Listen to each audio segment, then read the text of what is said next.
حي على الفلاح.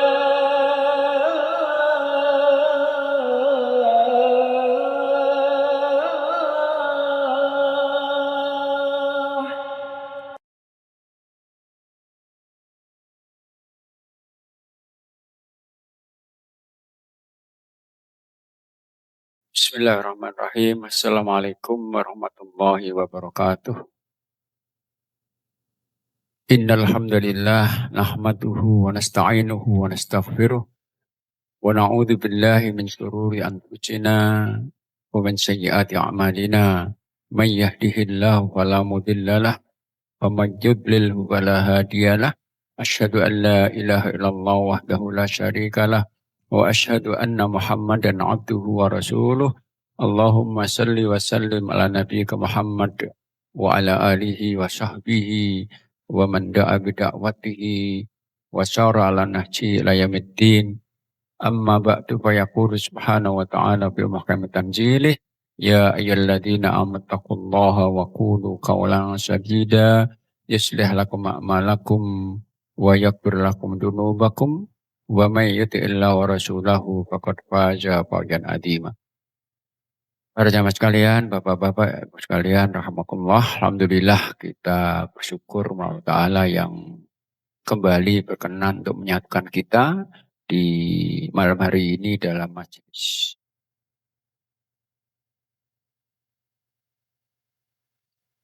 Untuk meridhoi kita semuanya dan mudah-mudahan berkenan untuk mencatat upaya kita ini sebagai bagian dari ibadah kita yang mudah-mudahan nantinya bisa menambah beratnya timbangan kebaikan kita insyaallah.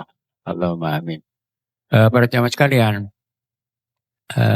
kita sekarang sudah masuk pada tanggal 5 bulan Dzulqa'dah, yaitu salah satu dari 4 bulan mulia yang Allah sebutkan dalam Al-Quran Karim surat yang ke-9 ayat 36.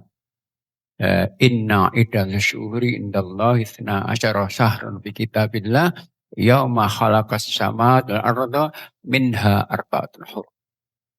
Sehingga jumlah bulan itu menurut Allah ada 12 sejak ciptakan langit bumi. Dari 12 itu Allah pilih 4 bulan mulia. Yang itu disebutkan Nabi di bulan Muslim, yaitu Rajab berlalu, Dzulqa'dah, Dzulhijjah, Muharram. Ibnu Abbas menjelaskan bulan mulia karena memang disebutkan bulan mulia karena ada 2 ciri khasnya. Pertama, disebutkan semua kebaikan pahalanya akan dilipat gandakan. Dan sebaliknya semua keburukan dosanya tidak akan dilipat gandakan. Maka ada ayat itu Allah katakan fala tadlimu fihinna anfusakum. Karena itu jangan pernah kalian di bulan-bulan berbuat zalim kan dosanya berlipat ganda. Nah, dari 4 bulan ini masing-masing punya keistimewaan. Rajab, Dzulqa'dah, Dzulhijjah, dan Muharram. Namun dari 4 bulan mulia ini ibadah yang khas bulan itu yang paling banyak adalah bulan Dzulhijjah. Rajab tidak ada ibadah khasnya. Tapi semua kebaikan dilipat gandakan. Sama dengan Dzulqa'dah enggak ada ibadah khasnya yang sunnah khusus. Tapi Dzulhijjah bulan yang paling banyak ibadah khasnya, yang semua berpahala besar. Di antaranya kebaikan yang tentunya kita persiapan sebagaimana Ramadan kemarin kita tahu dia bulan yang istimewa sekali, menyambutnya kita melakukan persiapan luar biasa, mestinya juga demikian. Untuk menyambut bulan Dzulhijjah yang hanya 1 bulan lagi kurang ini, kita harus persiapan luar biasa yang dengannya ketika datang bulan Dzulhijjah ibadah khas itu bisa kita laksanakan sehingga akan menambah bekal kita untuk akhirat nanti. Karena sekali lagi semua kebaikan itu dilipat gandakan. Pertama ya, keislaman Dzulhijjah itu bahwa ditetapkan oleh Nabi 1 sampai 10 Dzulhijjah itu hari-hari terbaik sepanjang tahun. Ya, jadi semua hari itu baik ya. Tapi dia yang baik itu Allah pilih yang terbaik. Kalau harinya 1 saja, itu yang paling terbaik adalah tanggal 10 Dzulhijjah. Kata Nabi, Inna a'damal ayyam indallahi yaumun nahri. Hari teragung bagi Allah itu hari Nahr, hari Idul Adha. Nah, namun kalau hari-harinya itu 10 Dzulhijjah, 1 10. Sama malam terbaik itu Lailatul Qadar, malam terbaik adalah 10 akhir Ramadan. Nabi menjelaskan tentang keistimewaan 1 10 Dzulhijjah itu dalam hadis Bukhari, ma min ayyamin al amalus salihu fiha ahabbu ilallah min hadil ayyam. Kata Nabi yang artinya tidak ada hari-hari jika amal kebaikan dikerjakan di hari itu tidak ada yang lebih Allah cintai daripada amal kebaikan yang dikerjakan di 1 Dzulhijjah. Nah, ketika Nabi menjelaskan kepada sahabatnya, sahabat bertanya, wala jihad fisabilillah. Nabi, apakah jihad yang berhubung puncak amal itu tidak bisa menandingi kebaikan dari amal-amal di 1 Dzulhijjah? Nabi mengatakan, walal jihad illa ayyahrujar rajulu binafsi wa mali falam yarji' min dzalika syai'. Jihad pun tidak bisa menandingi kebaikan dari amal-amal di 1 Dzulhijjah, kecuali kalau orang itu jihadnya dia keluar jihad, hartanya sama dipakai untuk membiayai, dia gugur dan hartanya habis. Itu saja. Tapi kalau tidak, nggak ada. Jihad pun nggak menandingi. Nah, pertanyaannya amal apa sih yang khas yang Nabi contohkan, yang disunnahkan? Pertama adalah tahmid dan tahlil. Jadi kalau kita kenal, Idul Fitri takbir itu sunnah mulai malam Idul Fitri, berhenti ketika imam memulai sholat id. Dzulhijjah disunnahkan mulai 1 Dzulhijjah sampai 13 Dzulhijjah. Nah, ini ada 2 jenis takbir. Nah, ini pahalanya lebih dari jihad. Ada 2 jenis takbir. Pertama namanya takbir mutlak. Sebenarnya takbir yang disunahkan untuk kita kumandangkan di mana saja. Di rumah, di jalan, di pasar. Mulai 1 sampai pagi, siang, dan malam. Ada hadis Bukhari yang menjelaskan itu. Ada 2 sahabat Rasulullah, Abu Hurairah dan Abdullah bin Umar radhiyallahu anhu, itu pada setiap masuk Dzulhijjah, 1 langsung dikeliling 2 keliling pasar, keliling Madinah untuk takbir. Yang pasar dengar ikut takbir. Bahkan diriwayatkan Umar itu buat kemah di pinggir jalan untuk takbir di situ, yang lewat dengar ikut takbir bersama, dikumandangkan. Itu mulai 1 sampai 9 Dzulhijjah sebelum hari sunnah. Nah, maka namun begini, mungkin bagi kita yang belum terbiasa mungkin dianggap aneh. Mungkin di Indonesia kita misalnya waktu 1 Dzulhijjah kita di pasar, waktu kerja, takbir mungkin orang-orang aneh. Dan kita itu ada yang mengatakan aneh, beruntungnya kita. Kenapa? Nabi mengatakan di Muslim, bada al-islamu ghoriban wa sya'udu ghoriban kama bada. Fatu baluraba. Islam itu ketika datang dianggap aneh ajarannya oleh kaum Nabi Muhammad, oleh orang Mekah waktu itu. Dan nanti kata Nabi akan kembali lagi Islam itu aneh lagi. Bahkan orang. Kata Nabi, fatu baluraba, maka beruntunglah kalian bagi yang dianggap orang aneh, yaitu saat menghidupkan sunnahku di mana sudah banyak ditinggalkan. Nah, ini takbir di Dzulhijjah itu sekarang sering ditinggalkan mulai 1 sampai 12. Nah, maka lakukanlah mudah-mudahan kemudian sehingga kita bisa melaksanakan itu, sehingga kita akan dapat bisyarah, berita baik. Beruntunglah kita yang menghidupkan sunnah Nabi saat sudah banyak ditinggalkan. Itu pertama. Yang kedua, amal yang juga dicontohkan Nabi yaitu berpuasa. Kapan? Mulai 1 sampai 9 Dzulhijjah. Jadi ada hadis Abu Dawud ya. Istri Nabi mengatakan begini. Kana Rasulullah yasumu tis'a dzulhijjati wa asra wa asyura wa talatata ayyam min kulli syahrin wa yaumul itsnain wa khamis. Kata istri Nabi ini, hadis Abu Dawud ini, Nabi itu biasa puasa sunnah 4. Pertama 1 sampai 9 Dzulhijjah. Bukan 9-nya. Kalau 9 tasik ini tis'a, 9 hari. 1 9. Kemudian puasa Asyura, 10 Muharram, 3 hari setiap bulan dan puasa Kamis. Nah ini puasa ini dikerjakan Nabi maka itu sunnah. Maka kalau bisa laksanakan luar biasa. Nilainya lebih jihad. Namun tidak harus 9 hari ya kalau mampu 9 hari luar biasa. Tapi nggak mampu silahkan. Kemampuan kita berapa? Mungkin 9 hari sempurna. Mungkin 8 hari. Mungkin 7 hari. Mungkin 5 hari. Atau mungkin 3 hari saja. Nah kalau 3 hari nanti kita bisa tepat. Bisa puasa dengan 3 niat. Puasa Senin Kamisnya. Puasa 3 hari setiap bulannya. Dan puasa Dzulhijjahnya. Ada 3 puasa yang bisa kita gabungkan dan niat dengan 3 hari saja. Karena apa? Ibadah sunnah itu kalau satu waktu sudah gabungkan. Dan puasa 3 hari setiap bulan itu untuk hijrah nggak bisa di Ayyamul Bid. Karena 13-nya Tasyrik Haram. Maka bisa kemasukkan ke awal Dzulhijjah. 1, 2, 3 misalnya. Itu puasa Dzulhijjah. Namun kalau kita nggak mampu puasa kecuali 1 hari saja, maka pilih yang tanggal 9 Dzulhijjah. Namanya puasa hari Arafah. Bukan puasa Arafah ya. Puasa hari Arafah. Hadisnya nggak ada puasa Arafah. Hadisnya gini. Shaumu yaumi Arafah. Puasa hari Arafah. Kenapa? Bedanya apa? Kalau puasa Arafah itu kaitan dengan tempat. Ini hari kaitan waktu. Nah, puasanya tanggal 9 Hijjah. Yang pahalanya kata Nabi, yukaffiru sanataini qabla puasa ini menghapus dosa 2 tahun, 1 tahun yang lalu dan ada. Nah ini puasa yang sudah hari Arafah ini tanggal 9 dan tidak harus sesuai wukuf Arafah. Jadi nggak ada kaitan dengan wukuf nih, kecuali di Saudi saja. Karena bisa jadi nanti harinya beda, kita Dzulhijjah beda. Nah puasa ini sepakat ulama tanggal 9 di negara masing-masing. Karena kita terikat ibadah itu tempat kita tinggal. Kita di Surabaya, ya kita maghrib ikut Pak Surabaya. Kalau nanti safar ke Jakarta, maghribnya Jakarta. Sama. Puasa tanggal 9 itu nggak harus ikut wukuf. Nggak ada kaitannya.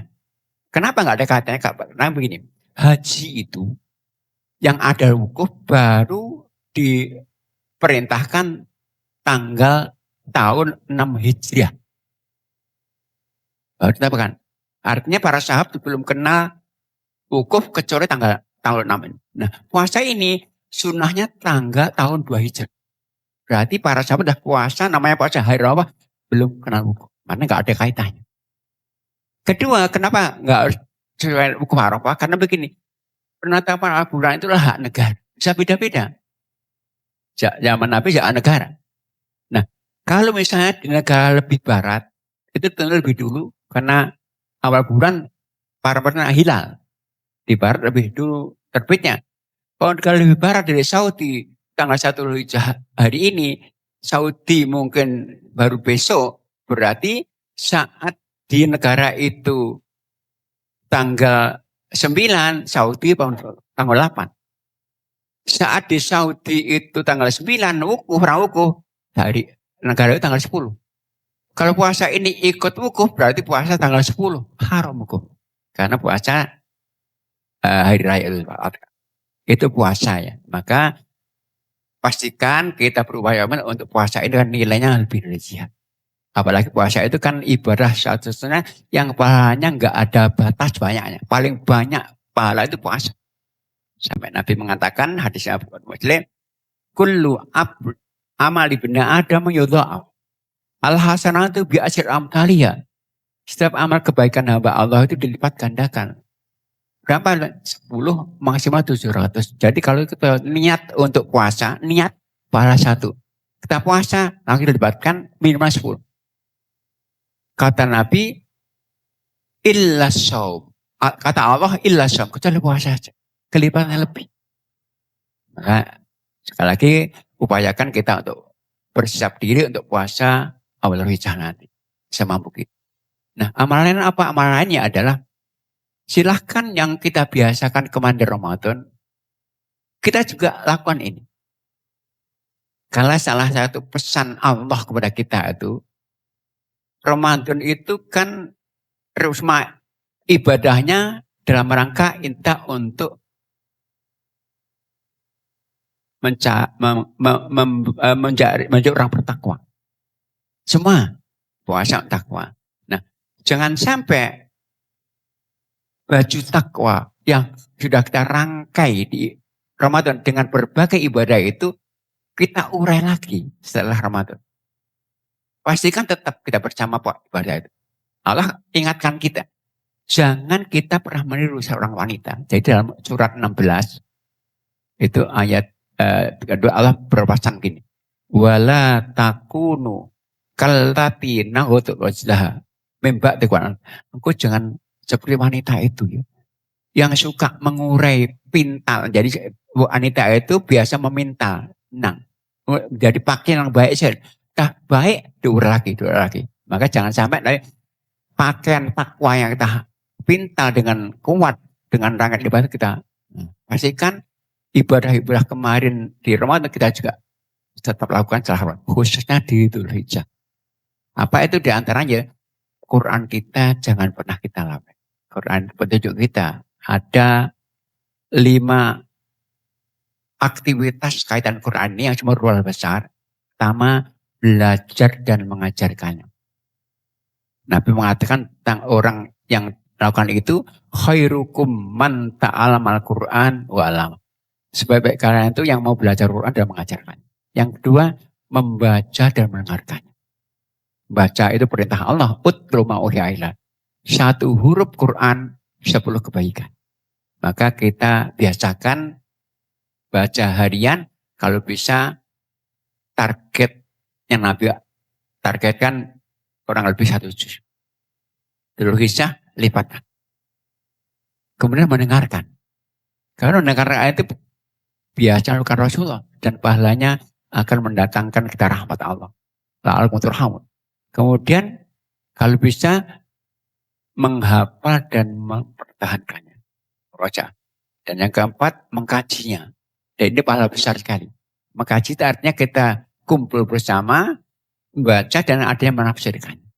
Nah ini kalau kita lakukan, setiap kita bisa, maka pahalanya 4. Nabi mengatakan, majtama'a qaumun yatluna kitabullah wa yatarasawun. Tidak ada satu kaum yang sengaja berkumpul untuk membaca kitab Allah dan mengkajinya kecuali Allah berikan 4. Apa itu? Pertama, hafat umul malaika. Malaikat Allah utus untuk menjaga kaum tersebut. Diliputi, dikelilingi malaikat. Yang kedua, wasyatum rahmah. Allah diliputi dengan rahmat Allah. Ketika nazalat alim sakinah, Allah akan menurunkan ketenangan di hati mereka. Dan keempat adalah wadzakarakumullah, Allah akan menyebut kita yang hadir di kajian itu di hadapan malaikatnya. Nah, yang terakhir pastikan kita juga berupaya untuk mentadaburi Al-Quran. Menghayati maknanya untuk dilaksanakan. Dan Al-Quran itu Quran untuk ini. Itu tujuan Quran itu tujuan untuk tadaburi, dilaksanakan. Allah sampaikan dalam surat 38 ayat 29, kitabun anzalna ilaika mubarakun liyadabbaru. Quran kami turunkan pun barokah, Muhammadin. Cuma barokah. Tapi untuk ditadaburi ayatnya akan dilaksanakan. Itu Quran. Selainnya silahkan perbanyak yang lain. Apa itu? Di antara sedekah kita, infak kita. Karena apa? Sedekah itu tidak hanya di Ramadan. Sedekah infak itu mengikat kita setiap hari. Karena bukti iman ini. Maka Allah kalau jelaskan sifat penghuni surga itu. Ayat 134. Alladzina yunfikuna fis-sarra'i wadh-dharra. Penghuni surga itu mereka yang saat dunia infaknya terus menerus saat miskin atau saat kaya. Saat sempit atau lapang. Maka pastikan kita juga sama, Idul Hijjah nanti kita tingkatkan infaknya lebih dari 10 kali nilainya dilipat gandakan. Selainnya silahkan, semua kebaikan. Membantu orang lain, memberikan buka puasa, silahkan semuanya. Itu keistimewaan Idul Hijjah 1 sampai 10. Nah, berikutnya Idul Hijjah itu juga ada keistimewaan dan apa? Yaitu namanya Hari Idul Adha. Ini hari terbaik sepanjang tahun ya. Kalau Jumat pekanannya, sepanjang tahun Idul Adha, tanggal 10 itu. Sampai Nabi mengatakan, inna a'zamal ayyami indallah yaumun nahri. Hari terbaik bagi Allah itu hari nahar, hari Idul Adha itu. Nah, apa yang kita lakukan? ada amal-amal yang sunahkan. Pertama, yaitu sholat id.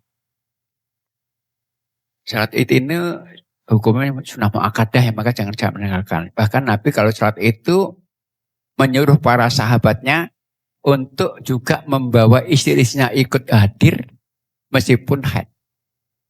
Karena ini sholat yang sifatnya syiar, demonstratif, dilakukan dalam jumlah banyak. Bahkan yang haid pun suruh hadir untuk menyaksikan itu. Itu sholat id. Dan Idul Adha itu lebih mulia dari Idul Fitri. Dan kita kan punya dua id ya. Jadi Nabi itu ketika datang ke Madinah hijrah, mendapati orang-orang Madinah, orang Ansor, dia melaksanakan id, hari raya. Maka Nabi mengatakan, Allah telah menggantikan untuk kalian dua hari yang mulia. Fitri dan mulia. Id itu apa? Itu hari di mana kita suruh bergembira. Makan-makan, minum-minum. Idul Fitri kita suruh gembiranya nggak boleh makannya berapa hari? Idul Fitri. Jawa besok boleh puasa nggak?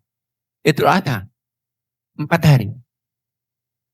Maka menjadi mulia nih, suruh gembiranya 4 hari ya. Tanggal 10-nya, 11-nya, 12-nya, dan 14-nya. Suruh makan-makan. Haram puasa. Ayyamu akan maka hari-hari makan untuk bergembira. Nah, makanya lebih mulia dari itu. Maka mestinya cuti mestinya harus lebih panjang. Mestinya harus begitu. Cuma baliknya kita kan. Mestinya karena bergembiranya lebih panjang. Itu hati. Nah, di hari yang mulia ini ada ibadah sunnah yang sangat Allah anjurkan. Nabi anjurkan dan para besar. Namanya berkurban. Nabi mengatakan, ma amila ibnu adama amalan yawan nahari ahabba Allah min hirogedam. Fatibu yang besar.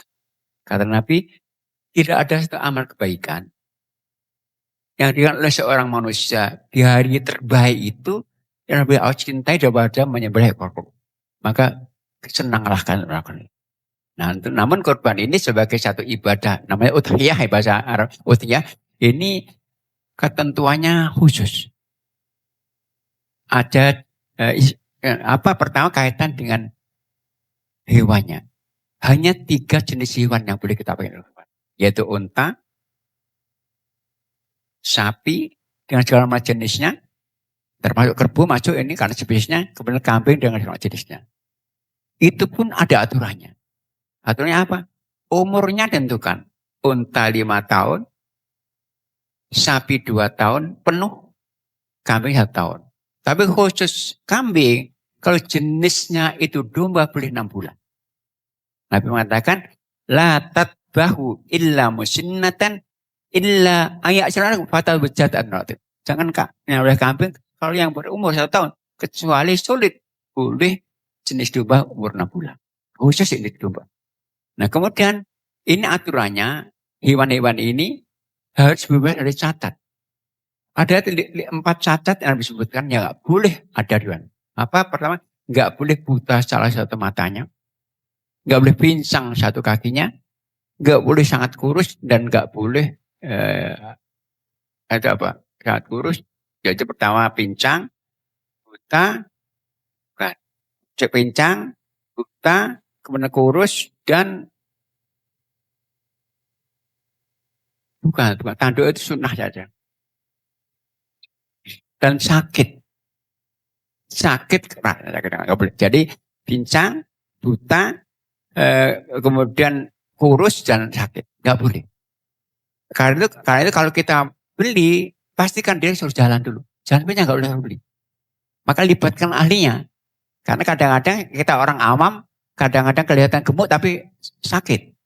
Ada kasus-kasus, ada pernah kejadian di satu masjid yang membeli sapi yang sangat gemuk kelihatannya, tapi tadian banyak ulatnya di hatinya. Nah, kalau ahlinya ada ketahuan di matanya ada adanya, maka libatkan ahlinya. Nah, ini sekali sebelum beli pastikan bebas. Tapi kalau sudah kita beli sehat, kemudian saat kita pelihara sakit boleh. Jadi kalau cacat muncul setelah kita beli. Jadi ada masuk namanya. Beliau mengatakan begini, istar itu kapsan li udhayabi. Aku pernah beli satu ekor kambing untuk akhirnya korban. Pak Asobel, di bu akhirnya. Maka ketika aku pelihara, pahanya dimakan serigala. Aku rapor Nabi, kenapa Nabi? Wahyu, korban. Sama, kadang-kadang kita mungkin juga beli kambing, kemudian tarung dengan temannya ini. Bisa pincang atau jatuh. Pincang. Nah itu boleh. Kalau pincangnya setelah kita beli, boleh. Kalau sebelum beli, pastikan dulu. Itu tentang sifat-sifatnya. Tapi kalau tanduk, itu masih boleh. Kupingnya sah, masih boleh. Cacat, nggak buat sah. Tapi nggak sempurna aja. Tapi tetap sah. Nah itu, nah jenisnya boleh betina, boleh jantan. Akikoh sama, tidak boleh jantan. Tapi harus umurnya, sifatnya bebas. Kemudian waktunya 4 hari. Tanggal 10, tapi harus setelah sholat. Sebelum sholat nggak sah. Kemudian sampai nanti tanggal 13, sebelum maghrib. Boleh siang, boleh pagi, boleh malam. Nah, ketentuannya, yaitu ketentuannya pertama, ada beberapa kaitan dengan ketentuan. Pertama kaitan proses penyembelihannya. Wajib penyembelihnya seorang muslim. Yang sholat. Maka kalau menjaga, pastikan sholat atau enggak salah. Kedua, wajib untuk membuat hewan itu tidak kesakitan. Maka pisaunya wajib tajam.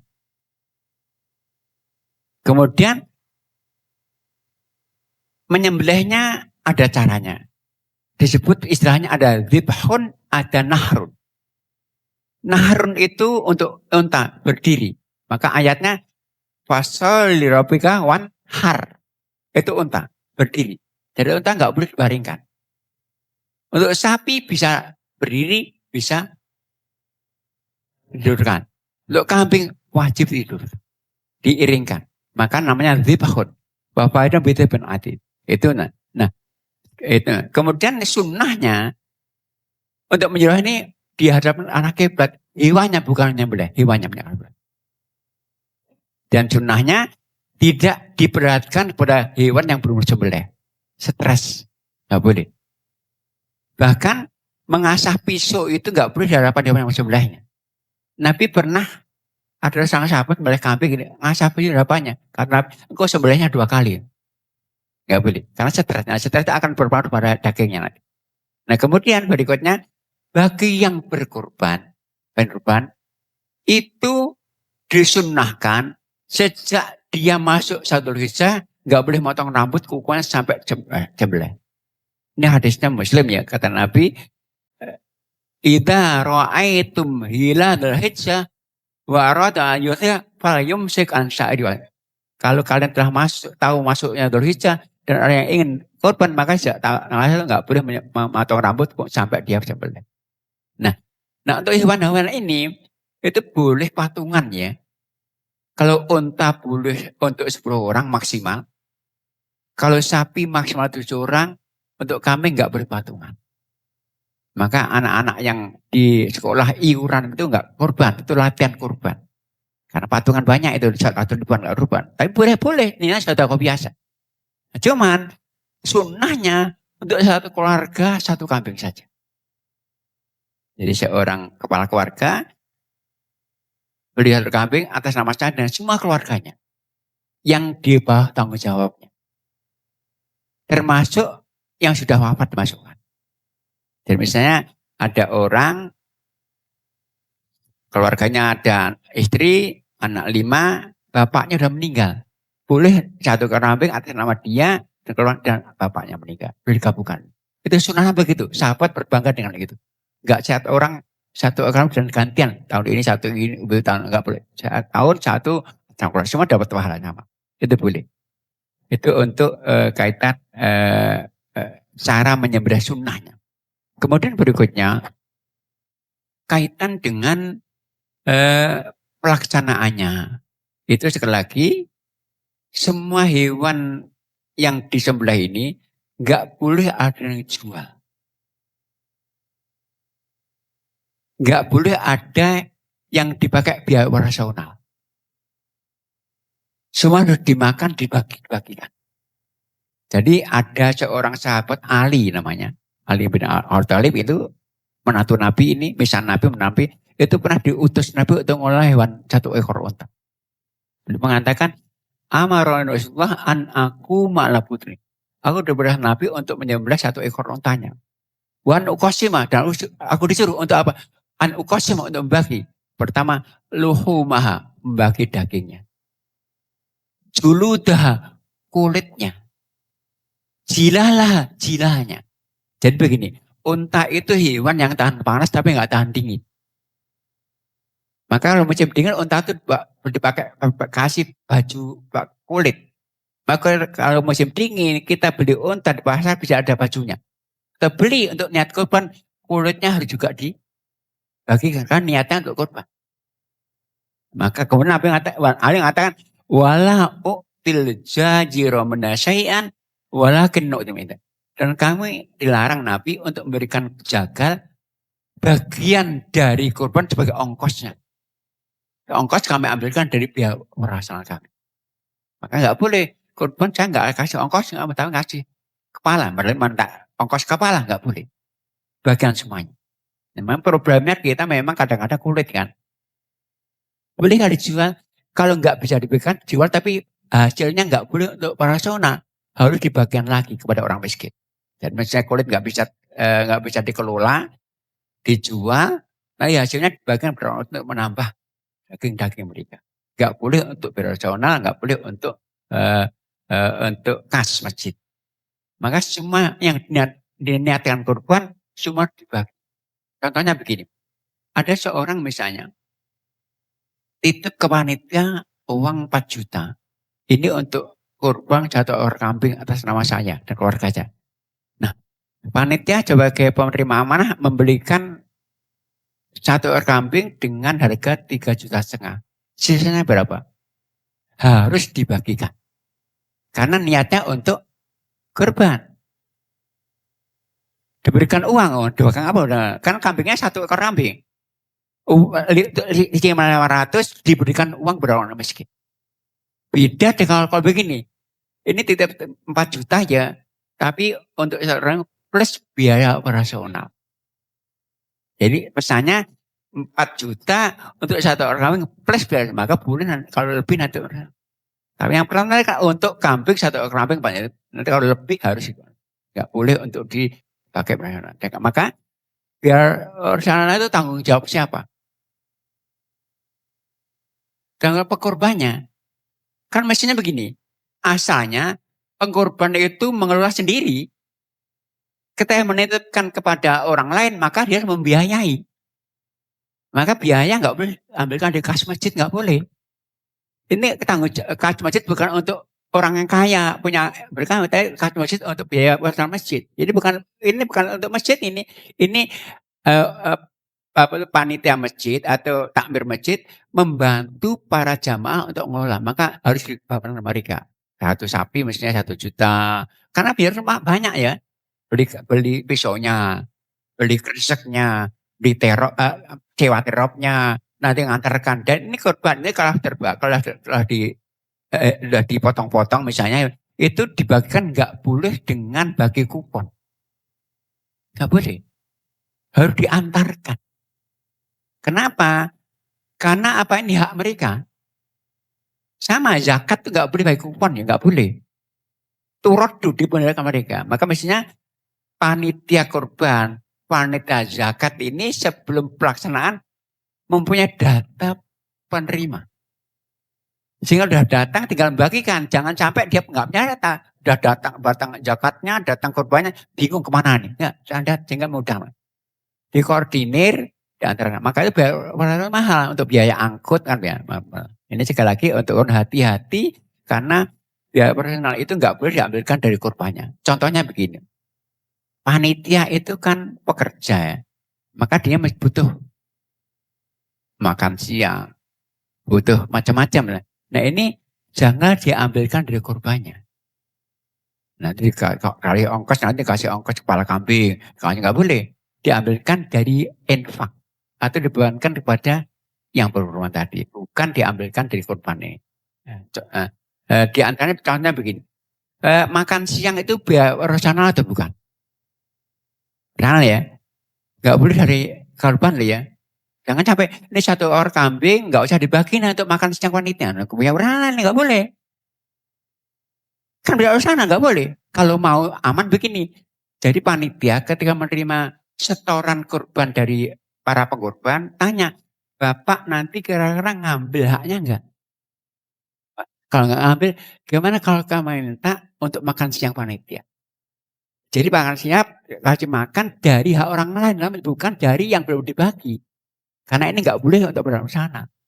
Jadi untuk amannya. Karena panitia butuh makan siang, butuh macam-macam. Jangan sampai nanti menyisihkan satu orang kambing, nanti kemudian kecuali ada yang titip untuk akikoh, nggak apa-apa. Untuk akikoh nggak apa-apa itu untuk makan atau sarapan pun nggak boleh akikoh nggak ada korban. Karena bisa jadi orang tepat akikoh dititipkan boleh. Nah itu sekali lagi untuk nah itu ibadah yang mulia sekali. Nah ada satu ibadah istimewa Dzulhijjah itu namanya haji. Dzulhijjah itu rukun Islam dan ibadahnya istimewa dilihat dari semua aspeknya. Dari ibadah rankingnya tinggi sekali. Dia di bawah jihad, di atas yang lain. Nabi pernah ditanya begini, ayyul a'mali afdal? Amal paling utama itu Nabi mengatakan pertama jihad utamanya. Kemana? Saya itu apa? Hajjun mabrur. Di bawah jihad langsung. Kedua, dia haji itu pelakunya disebut Nabi dengan wafdun, buta Allah. Yang semua doanya dikabulkan. Nabi mengatakan al-hujjat wal umar wafdullah inda'ahu ajabahum. Jamaah haji, jamaah umrah itu tamu-tamu Allah. Yang apa doa pasti dikabulkan. Ketiga, pahalanya istimewa. Menghapus semua dosa. Ada sebuah orang muslim mengatakan begini, man hajja walam yarfuth walam yafsuk roja'a kayaumi wadat umum. Orang haji tidak berkata kotor, buat fasik, kembali haji bersih dari dosanya persis baru dari ibunya. Maka haji itu pahalanya surga saja. Al hajjul mabrur la sa'ula jannah jannah. Haji mabrur pahala surga saja. Nah, kemudian ke istimewa lagi, haji itu ibadah yang dilaksanakan di tempat termulia. Bumi yang termulia itu tanah haram Mekah. Maka orang haji itu untung karena di tanah haram. Nah itu orang di tanah haram Mekah itu sholat satu kali pahalanya berapa? Kita bayangkan orang umroh 3 hari di Mekah. Kalau sholat fardu saja nggak sunahnya. 3 hari berapa kali sholat? 1 hari 5, 3 hari kali 3 berarti 15 sholat. Pahalanya berapa itu? 1,5 juta pahala sholat mati. Maka sekali lagi ini beristimewa. Cuman harus ketahui bahwa di Mekah itu bisa mengibadahnya dilipat gandakan pahalanya berlipat-lipat, tapi dosanya juga. Bahkan niat buruk di Mekah itu sudah dianggap dosa besar.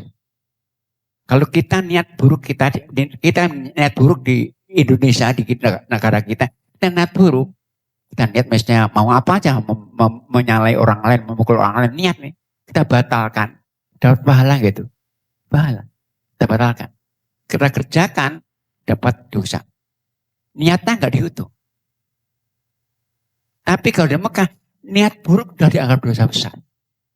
Itu surat yang ke-22 ayat yang ke-25. Allah katakan, wa man yurid fihi bil hatin nudhikhu bidul min. Yang niat di dalam kejahatan langsung kami adab yang paling besar. Maka hati-hati di Mekah itu lama-lama di Mekah enak tapi juga rawan untuk niat buruk.